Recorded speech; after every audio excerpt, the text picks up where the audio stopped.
Hey everyone, and welcome to Modus. Modus, as many of you already may know, is Latin for method, or the means in which anything is accomplished, or as magicians know, moves. So I'm going to share with you some of my absolute favorite moves, and hopefully you'll find a place for these in your routines. So let's jump in.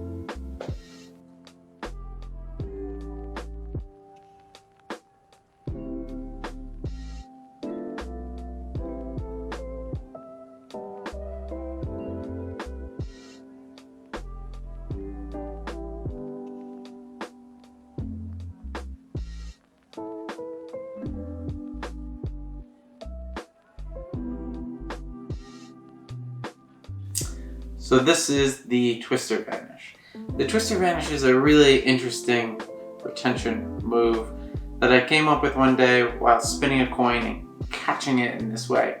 And I thought, oh, how interesting it would be to kind of do a retention from this position. Just because the thumb's out, it looks like you have less control of the coin. So the basic instruction for this is to hold the coin between the first and second finger, like so. So it's like if you were to cross your fingers, your second finger or middle finger over your first finger, like this. The coin is in just past the nail of the first finger, second finger over, like that. And you'll find when you pull in, you curl in with the second finger, naturally goes right into clip. So the coin is held slightly past the fingernail of the first finger, the second finger on top, the fingers overlapping each other. So when the second finger curls in, we want to keep the edge of the coin underneath the first finger, so you pull in to clip position, where the second finger knuckle closest to the tip of the first finger is up against the first finger, the coin balanced there on the second finger, like so. You can also practice doing this in reverse, where the first finger slides over and the second finger extends. As you can see, sometimes the coin can be held lower on the coin rather than dead center. For the Twister Vanish, the hand comes in, and as these fingers close, the move is executed.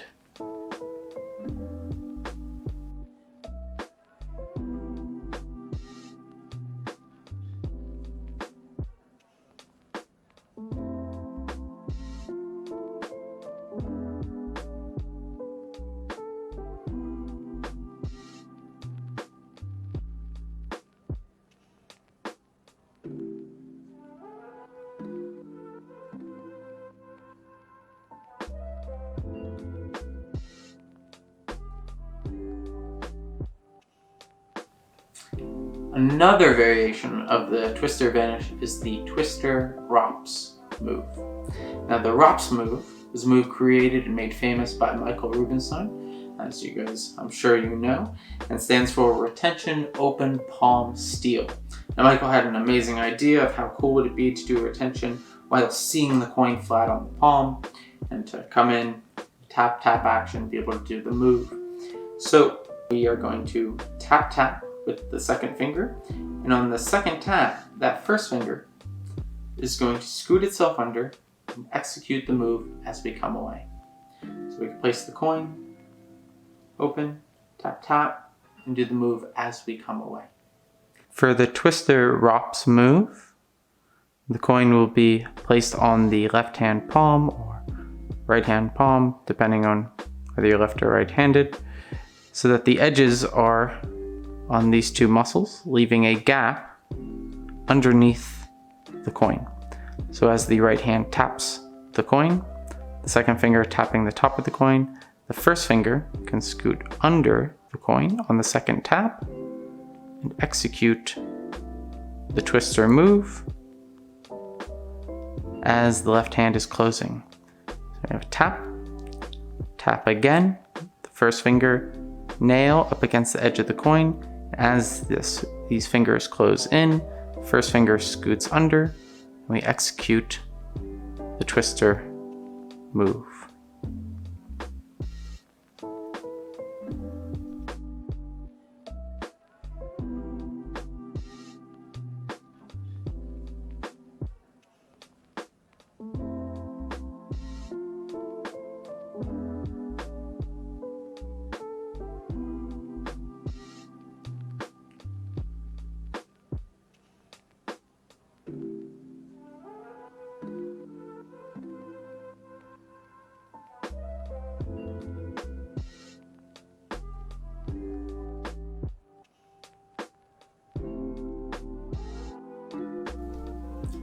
Another variation of the twister retention is what I call the push-in twister variation or retention, where we push the coin with the second finger onto the palm, and as the hand closes and the hand comes away, that first finger scoots underneath the coin, and we execute the move as the hand comes away.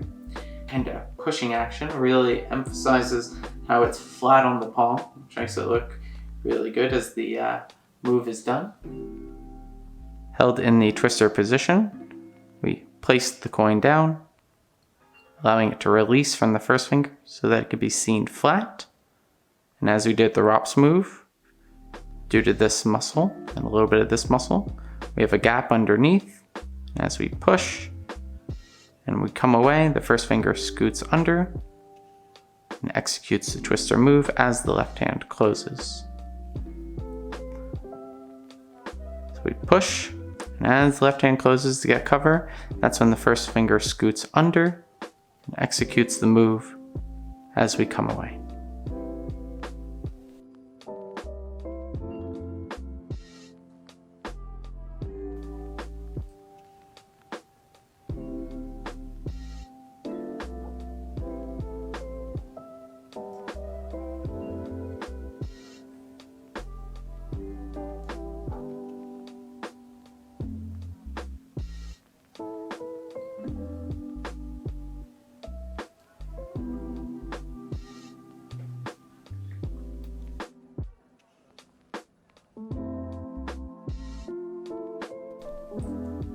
The last variation of the twister vanish is the twister turnover retention. This idea came about through a jam session with Cameron Braxton, who brought to my attention holding a coin in this way. The hand just gently cupped as opposed to closed in a tight fist. And Cameron did it like this, and it had this feeling of, oh, you could have looked in if you wanted to. And I really liked that. And I started actually working with this with a lot of my retentions, being here and having a more cupped display. It's still covered from the left with the thumb, and technically a coin could be in that area. So it's still covered, yet has this feeling like you could have looked in. It feels like you're not directly hiding something. Whereas this gesture inherently means you're hiding something to many of us. We have an association with this. A little kid comes up to you and then like this, you're like, oh no, what's he got in his hand? You're immediately suspicious of this gesture. So this was more open, it's more trusting, which a lot of studies have shown that people who display their palms more are more trustworthy. So there's less suspicion with this than this. And I thought, can we take that a bit further? How open can we get? And I started looking at the open palm Ramsey subtlety that many do. And as long as the coin is level with the ground or even slightly tilted up, and your fingertips are just slightly curled in, you won't flash that coin. You'll be able to see so much of the palm. So it's a nice little subtlety. So in this case, we execute the move once again, the second finger going on top, first finger comes under, and we flip it over once. I like to talk about the sides of the coin, basically how there's, head side on one side, blah, blah, blah, whatever presentation you like. And on the other side, and I look at them as I usually say this as I go to do the move again. And as I get to this point, I execute the move. Second finger curling in placing the coin like so. Now the fingers are slightly curled in so you're covered, but it doesn't feel like you're trying to hide something. This I found to be a very, very deceptive vanish.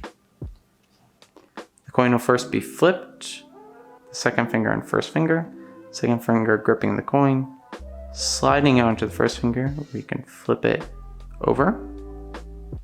The second time we flip, turn the wrist of the right hand, and right as we're almost level, but about more of like a 45-degree angle, the twister move will be executed as the first finger comes down and touches the fingers, and we come away. As we do this, we want to make sure the tips of the left hand or receiving hand are curled in to give us the cover that we need. As long as this coin is level with the floor or even slightly pointed up, with these fingers curled in, we will have the cover we need to execute this move.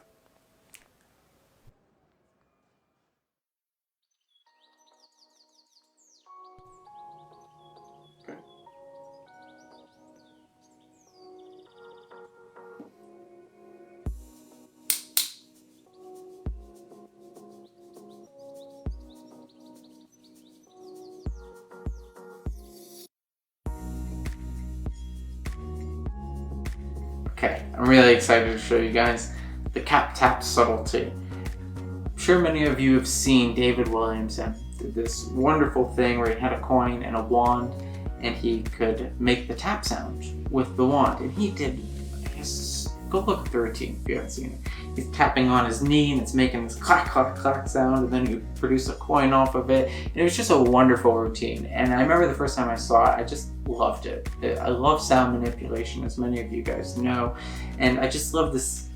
I thought it was so good. And one day I was messing around with a Sharpie and I discovered a way to do it that didn't involve the coin being retained in the hand of the wand, or in this case, the Sharpie, which is going to act as our wand. Because I was just messing around and I was doing this. Now, if you didn't already figure it out at this point, that's the method. We're going to pull the cap prong, make this click click sound. And one day I was literally just sitting here, I think I had a Sharpie like this, and I was doing this, making sound, and I realized, oh, I could do that secretly. And hence the cap tap subtlety came about. So, this pairs really well with the retention turnover, I feel. You can talk about the different sides of the coins to motivate this and get to this action. Turn over the coin. This can go to the pocket as you go to grab your Sharpie and come out, right? Or if you're at a table, you can lap at that point as you grab the Sharpie. You don't really have to worry so much about how you finish the coin because one, this hand feels so open that it feels very trustworthy. And two, you're about to prove that it's still there, like so. This would also fit really well into like a Sharpie and coin routine where you dump, the coin out of the cap, because you can also do this move, the cap tap subtlety, with a coin in the hand if you want. So there's some ideas, some ways to use it, but let's jump into the instructions. So I hold the Sharpie, the tip on this little pad of the pinky here. The pinky's holding it, second finger's holding it, third finger's holding it, all three fingers with the prong towards my thumb, coming in this way. And the first finger is on top like this. So the tip will be up against the pad, but as you'll see, there'll be a gap. So it's like so. First finger is pushing down, these fingers pulling in, allows that to be pretty sturdy, so that the Sharpie doesn't come towards me as I pull the cap in. So, you don't want to be like this with any movement of the thumb. You turn the hand palm down, and as you can see, you can make this sound all day with no motion of the thumb. Of course, the Sharpie moves a little bit, but that's covered with the up-down motion of the tap. I like to do a quick double tap. I just think it looks nice. It seems more impossible that you can make that sound that quickly, so that's a good thing to practice. get this quick little tap tap in there. But you could also just very casually do this and, maybe not even realize you tapped it. So you say, so I have a Sharpie and I have a coin, and I'll show you guys something interesting with it. Right? So you do something more like that if you like the single tap. But I think I'm more a fan of the double tap. If you're having trouble pulling this with your thumb, you can put a little bit of a bend in that, and it'll make it easier to grab. The more you bend it, the less loud your sound is going to be, so it's something to keep in mind. But that's that. This is the cap tap subtlety. I hope you guys find it play smart. For the cap tap subtlety, you want the tip of the Sharpie cap, the pad below the pinky bent in, third and second finger curled in as well, with the first finger touching the Sharpie about an inch from its tip. This tension, these fingers, and pushing down with the first finger allows it to be sturdy so that the pulling in of the cap does not dislodge the Sharpie from the fingertips. So with the cap prong facing you, the thumb simply grabs the edge, pulls it towards, and can do this like so. The move is executed with the palm down, so that while it's executed, the thumb can't be seen moving from the front.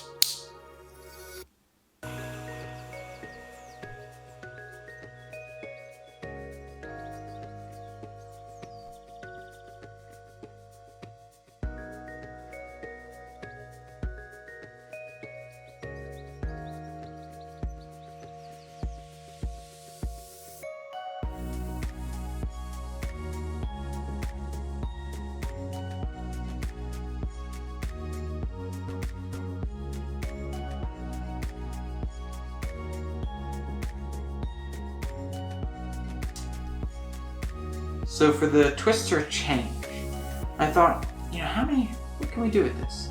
And I always thought, like, anytime I create a move, I go, okay, can it work as a vanish? Cool, where's this vanish? Can it work as a production? And I played around with this as a production, and I didn't quite like it as a production, or find a way that it kind of worked as a production. But I thought, could it work as a change?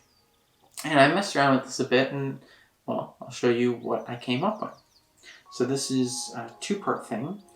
First is to hold the coin between the first finger and thumb. Something you'd use as a presentation here is to say that, this is a American silver dollar from 1921, made in China.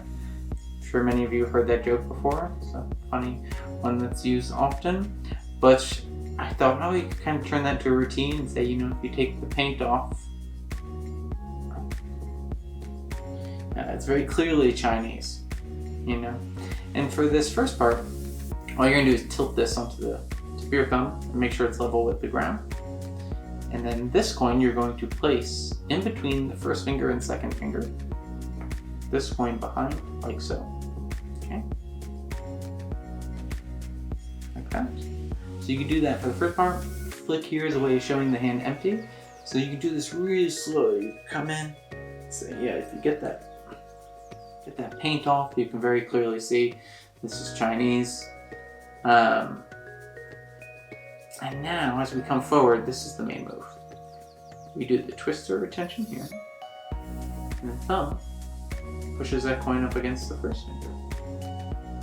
Chinese coin, which is in clip, you can move into masque. If you're familiar with how to do that, or you can just keep it there in clip, or drop it into finger palm.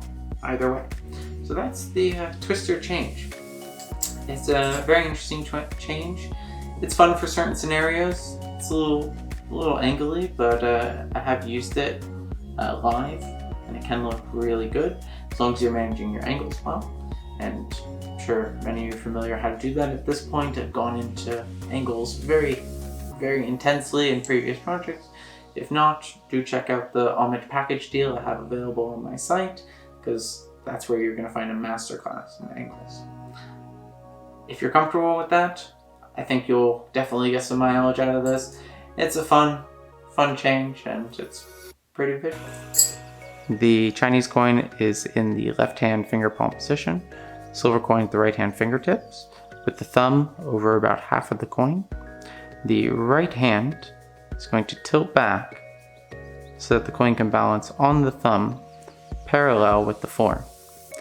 This same time, the left hand will come in, lifting the second finger of the left hand away to allow room for the second finger of the right hand to squeeze in and pinch the Chinese coin between the first and second finger.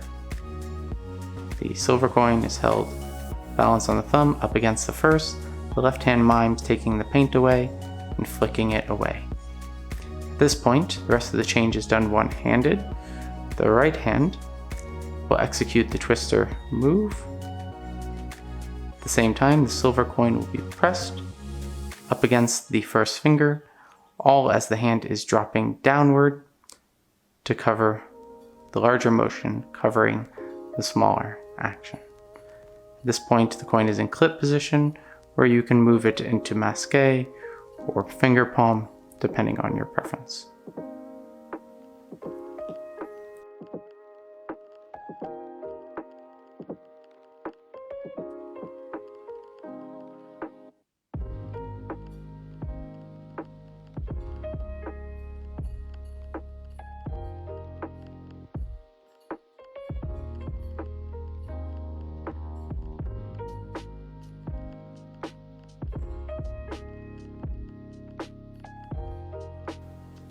The roly-poly production.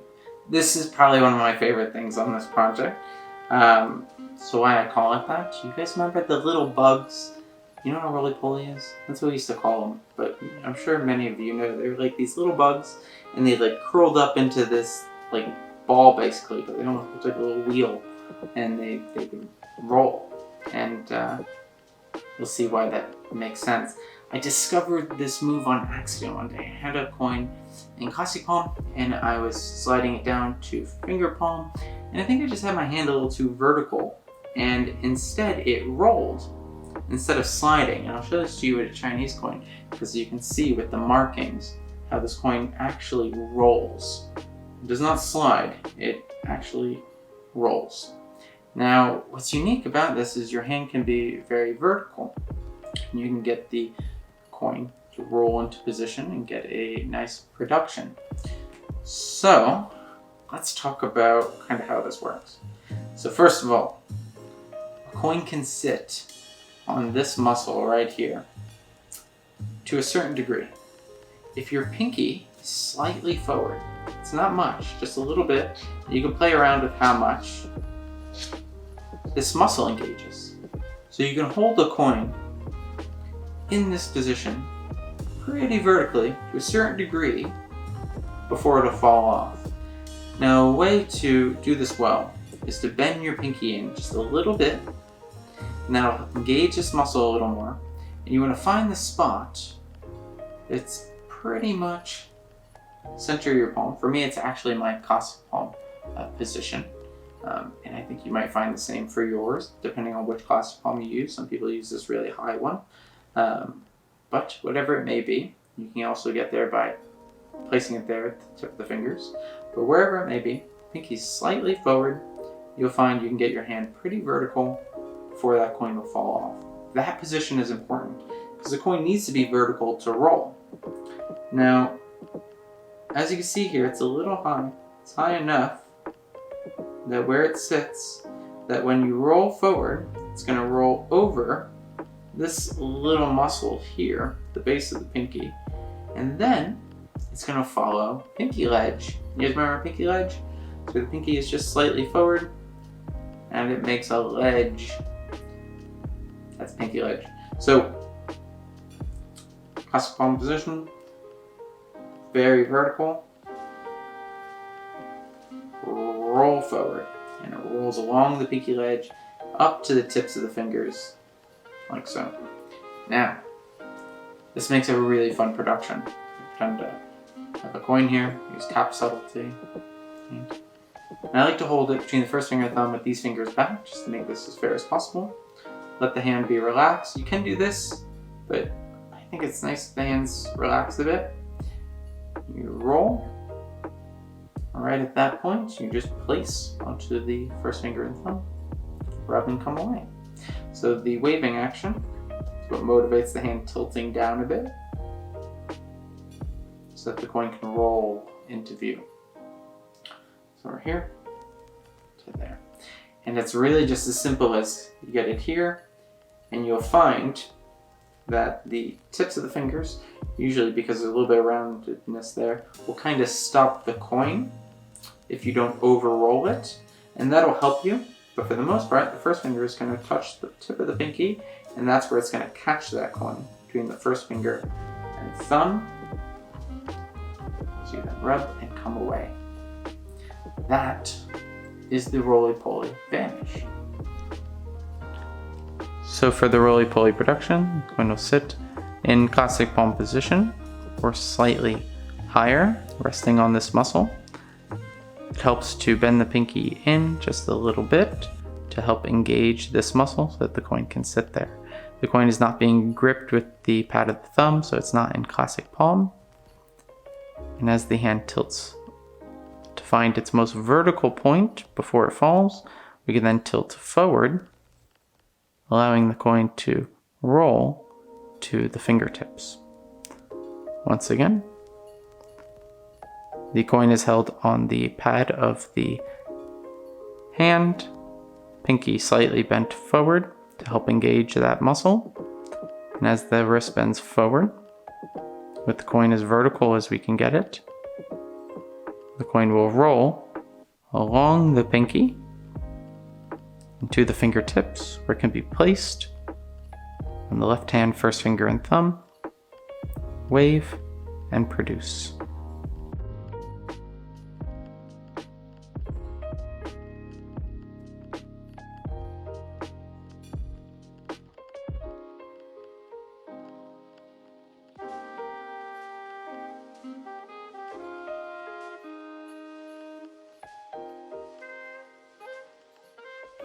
The roly-poly change. So the roly-poly change is the roly-poly production, except we're going to drop the coin that's held in this position between the first finger, second finger, and thumb down into finger palm position. That's it. Other than that, it's exactly the same. This hand comes front, the coin rolls, and right as we're about to place the coin, we drop the other coin, place it into position, and row. So at speed, like so. And that's the roly-poly change. For the roly-poly change, once again, we want to make sure the silver dollar is as vertical as we can get it, resting on this muscle here. And as we bend forward to let the coin roll, right as it comes in front of the left hand, this coin will be dropped into finger palm by just relaxing the thumb a little bit as we place the silver dollar at the fingertips of the left hand and wave.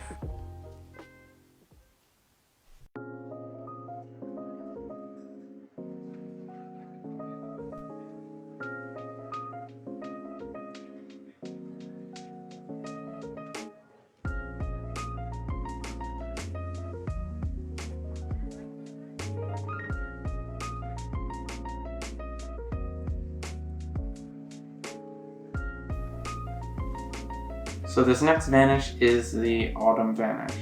This is one of my absolute favorite vanishes. This came about one day sitting on a bus stop, at a bus stop, not on top of the bus stop, at a bus stop, on top of a bench. And it was raining outside, it was fall, the leaves were coming down, they're going into the kind of the curb, running down with the water and then falling through the sewer grates. And I was watching this, and I was looking at it from a more metaphorical mind than a rational mind. The rational mind would see this and go, okay, the leaves aren't disappearing, they're going into the sewer. But a more metaphorical, innocent mind may go, oh, there's a leaf, and it's gone. And in that simple view, I thought, that's interesting little effect. And I imagined that the sewer grates were my fingers. these little grates, and I thought, can I construct a coin ID off of that? So this is a piece of biomimicry. I looked out at the world, I looked at the way it worked, I looked at it with a sense of wonder, and because I watched this leaf fall and go down the little water stream and down the sewer grate, and just enjoying and appreciating it, and not looking at it from a rational place, I was able to look at it in this way that allowed it to be experienced more wondrously. I don't know if wondrously is a word, but I just used it. It's probably a word. Doesn't matter. So I encourage you to let go of your rational mind at times. Use this metaphorical mind. A lot of interesting ideas can come about. But this will make sense as I show you the move. So the move is like so. You hold the coin between the first finger and thumb. The hand comes in front and drops the coin on the first finger and second finger at the base of those fingers, almost like a finger palm type position. Not up here, here. And you're going to leave it slightly hanging over here, okay? Because we're going to place the coin, and as this hand comes and falls away, the thumb is going to kick this coin just a little bit, and it's going to fall between the second and third finger and into the right hand. So you get like a Spock hand here. And you're going to close the hand in that way too. You're going to close with these fingers first, and then those fingers. It's also like Ninja Turtle hands, if you're more of a Ninja Turtles fan. So imagine you have Ninja Turtle fingers. Place the coin here. Right as this hand's coming down, the thumb kicks this edge. The coin will fall into this hand, and the motivation for these fingers curling it is the whole hand is curling into a fist. So these fingers first, or finger if you like the Ninja Turtle analogy, and then this finger next, or fingers. A big thing with this move, if you catch this coin and your impulse is to go into finger palm, it doesn't look good. So your hand, the person sees this hand making a fist, and that's a gesture that communicates catching. So you don't want that gesture there. So you want to leave the hand open. So when the hand falls and the thumb kicks this coin, you're going to use what I refer to. No, I don't think I refer to this. I think Kainoa Harabottle referred to it this way, and I continue to use what he referred to as the pinky ledge. So if your pinky is just slightly in front, it makes a little ledge. And this is great because your hand can be vertical. You don't have to worry about dropping something. This is important for this move so that you don't do the finger palm thing, right? We don't want this clenching action. We want to place the coin, and as the hand's falling away, it just falls and rests. Okay? At this point, the hand can curl in. So it's that fully rested position. But we don't want it to curl in early. So once again, the coin is placed at the base of the first finger and second finger, slightly curling over, slightly hanging over so the thumb can kick the edge. Drop, and this hand's just going to drop. We don't want to pause here. We want to drop, and as this hand's falling, right as it gets here, one thing you can do is you can actually mark the position by, for me, it's when my second finger touches this part of my hand, right there. That's how I know I'm covered at this point for the coin to fall into position and for me to continue away. So you can use a physical cue like that to get a feel for basically when the timing should happen of this move. But that's it, just like so. This is the Autumn Vanish. For the Autumn Vanish, the coin is held between the first finger and thumb of the right hand. We come in front of the left hand, dropping the coin at the base of the first and second finger, with the edge of the coin hanging over just a little bit. This is going to allow the thumb to kick the coin between the second and third finger into the right hand as the hands close. So as the right hand comes in, drops the coin. At this point, the right hand drops right about here, where the second finger is touching the base of the second finger of the right hand, and the first finger is touching about here on the first finger of the left hand, is when the coin is pushed, coming between the second and third finger, and falling onto the pinky ledge. can be created by the pinky being positioned slightly forward, like so.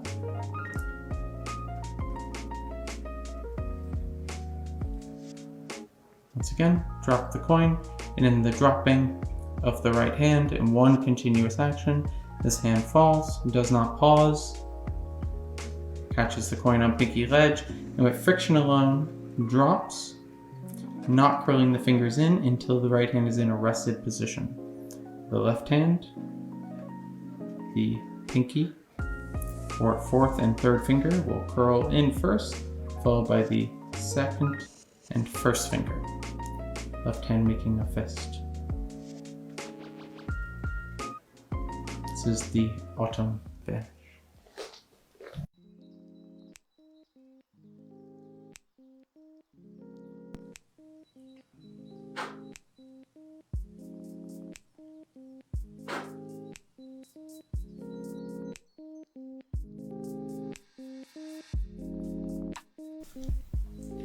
This next move is the sulfur vanish. The sulfur vanish is an idea I came up with after looking at this really classic move, and you guys all know it, where you would take a match and you would blow and the match would disappear, but you would stick it to your thumb and when you opened, the match would go behind the thumb, and it's a great classic vanish, and I thought, how could we do that with a coin? And, well, this is what I came up with. Basically a way of holding the coin against the knuckle here and the thumb here, so that when we opened, it went behind the thumb. So now you have this action, but it's two-handed, of vanishing the coin. I love this vanish as a quick little vanish and come back. A quick little thing that you kind of throw into your routine. It's gotten great reactions for me. You can think of all kinds of presentational ideas around this. Talk about those trick candles that when you blow them out, they just come right back, or so many directions you can go with something like this. So let's go over the instruction. The coin is placed on the knuckle of the thumb, because you'll see when the thumb opens, that skin gets a little looser, and that loose skin actually helps the grip.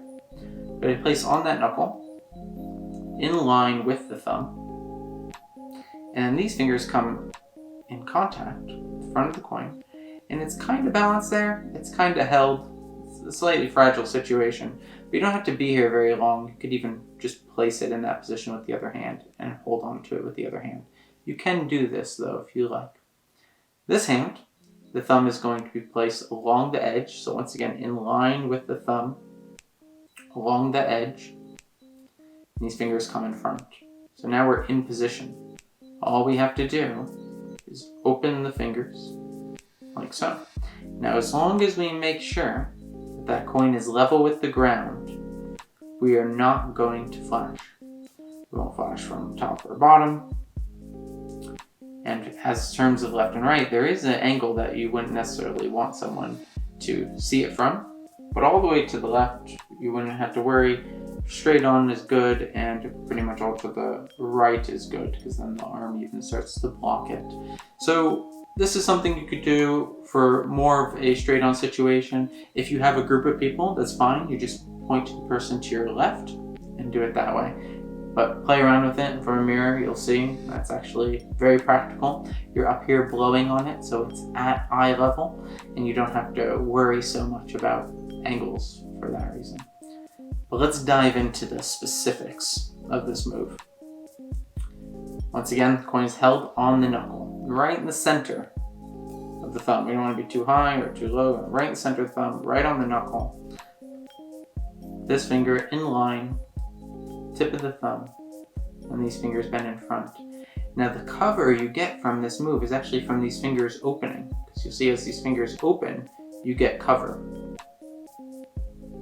Then you can get here, open, and then once again, as the fingers are closing, you get cover. But ideally, we'll do it as a fast, not retention, a fast vanish. I like to blow. You can also get a little bit more cover if you put a little bit of an upward motion into it and a little bit of downward motion into the production. So Once again, tip of the thumb, knuckle of the thumb, we open, holding it between that thumb and the other. And as we close, we just reverse the action. This thumb curls in, we come forward again. Like I said, I like to be kind of quick, just a quick little blow and reproduce. I think it looks best that way, as a quick little, like so.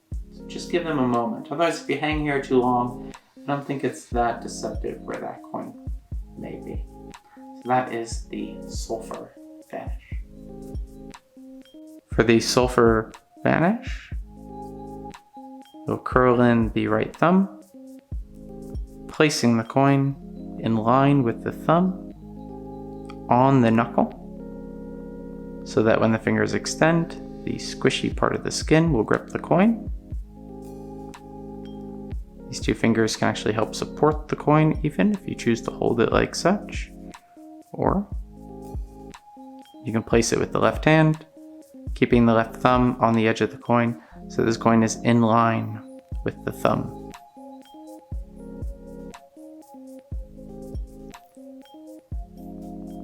As the fingers open, they give the cover of the coin, and keeping even pressure. The hands turn back, keeping the coin parallel with the floor. And to produce the coin, continue the move forward again, curling in and forward. Once again, the fingers opening to give the cover as we tilt back. And as we come back in, the fingers curl in as the right thumb knuckle curls back in, and we push the coin back to the fingertips.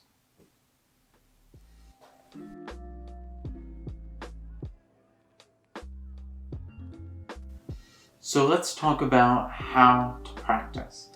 I want to give you guys some information on how to practice so effectively that you develop your dexterity quickly and with as little hiccups as possible so that your work can look as smooth as it possibly can. So let's first talk about how to practice. When you sit down to practice, you should focus on whatever one move you're practicing. If you take a coin, you do this, and then we go here, and then we do this, and you just kind of flurry, that's not practice, and that's not helping. You want to take the time, learn a move, go through it really slowly, and just do it on repeat, over and over and over again, and spend a good amount of time on it, okay?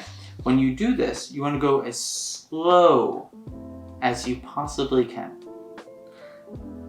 If you go slowly, you can notice where you have hiccups, where you might have a little bit of tension, where your fingers might move unnecessarily. You may find that when you're here and your middle finger starts to pull in, your pinky wants to stick out, or an unnecessary movement might want to happen. Whereas if you're going too quickly, you might not notice this. So don't rush to get to the end result. Take your time, go really slowly, and learn about your hands along the way. You'll learn about your impulses, and this is going to help you in learning all your other moves later on as well. So go as slow as possible. And there's a few reasons why you want to do this, but we'll get to those in a bit. So go as slow as you can.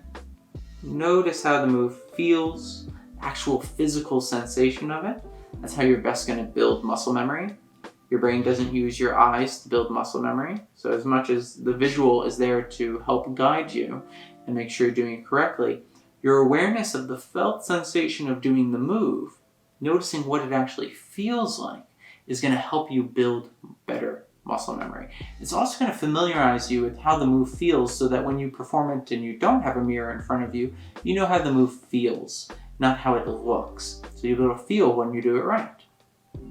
So take it slow. Be mindful of the felt sensation of doing the movement. And take about, maybe do 30 minutes of practice. Maybe it's 20 minutes. But an important thing that you want to do is you want to revisit it multiple times throughout your day, even if just for a couple minutes. So if you do a 30-minute practice session, revisit it once again within 3 hours, and then again within 3 hours of that, and then again within 3 hours, or maybe not if it's like 2 a.m., don't do that, but revisit it multiple times throughout the day and then revisit the next day. For your brain to integrate something into muscle memory, it has to know it's important for it to learn, and it only does that if it's something you're going to use regularly. Otherwise, maybe it's not a useful piece of information and the brain might want to discard it. So revisiting it will help your brain integrate this into muscle memory. Let's talk about why else we want to go slowly. Let's talk about how a habit is created. So in your brain, you have neurons. These are little things that clusters of cells that pass on electrical impulses or information around in the brain. So the tissue that connects these neurons connects as you're learning something new. Connect this neuron to that neuron to this neuron to that neuron, you get what's referred to as a neuron network. Now, when you are developing muscle memory, and your brain is developing these synapses, these connective tissues between neurons, it doesn't matter if you do the move slowly or you're practicing it quickly, the brain creates the same muscle memory. So if you learn it slowly, but then later on you want to be able to do it quickly, your brain doesn't have to create new muscle memory to do it quickly, it'll use the same muscle memory. But if you practice too quickly, you'll find yourself doing motions you don't necessarily want to be doing. Maybe your pinky moves, maybe your finger kind of juts out in a way it's not supposed to. And unfortunately, every time you do that, that's contributing to building bad muscle memory. So you want to practice slowly so that you know everything's moving properly and that you're building the proper muscle memory. So always kind of make sure you're doing it right by going as slow as possible. Your brain's going to use the same muscle memory later anyways when it goes to do it quickly. So you don't have to learn it quickly. The other benefit of going slowly is you're going to see where you have previous muscle memory. One occurrence this happens is when someone's learning like the Ukawa style retention of pulling a coin in with their thumb really quickly, but they find these fingers want to flail out. The reason why is your brain wants to reduce friction as it pulls the coin into the hand. So it wants to extend the fingers. But you have to interrupt that old muscle memory because that's an involuntary response to extend the fingers. So to interrupt something like that, we go as slow as possible. And when we're going really slowly, we can find the moment where the fingers want to extend. And if we stop right there at that moment, right before the impulse continues, that's interrupting a neuron network. And when electrical impulse is being sent from neuron to neuron to neuron, and in the middle it stops in the middle of that synapse because you interrupt it, and you do that over and over again, your brain breaks down those synapses over time. And you literally deconstruct that muscle memory. So now you don't have this involuntary impulse getting in the way anymore. So this is the benefit of always practicing slowly. You'll find there's so many little muscle memories that are there that you don't necessarily want to be there.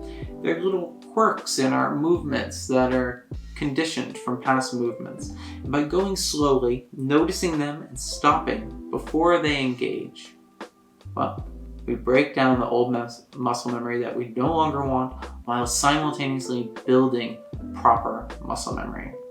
And though this can feel tedious, though this takes time and a lot of patience to practice in this way, you'll find, even though you're going slower, you'll get to your end result so much faster because you don't have to go back and fix things over and over and over again.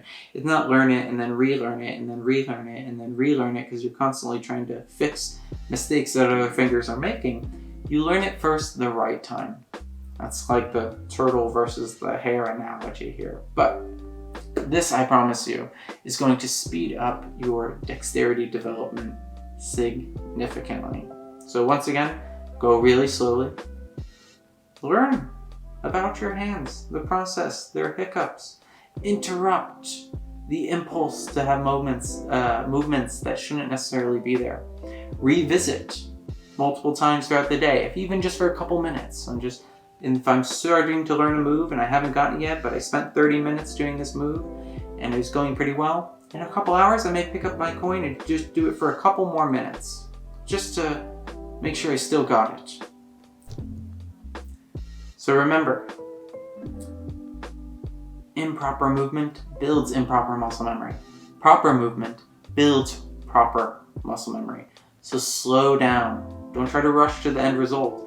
Enjoy the process. Enjoy learning about your hands. Enjoy the growth.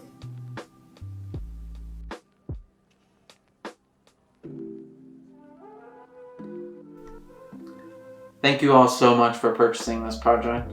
I hope you get to put the time into these moves, learn them, and hopefully find a place for them in your routines. Or maybe they inspire you to build a whole routine around some of these ideas.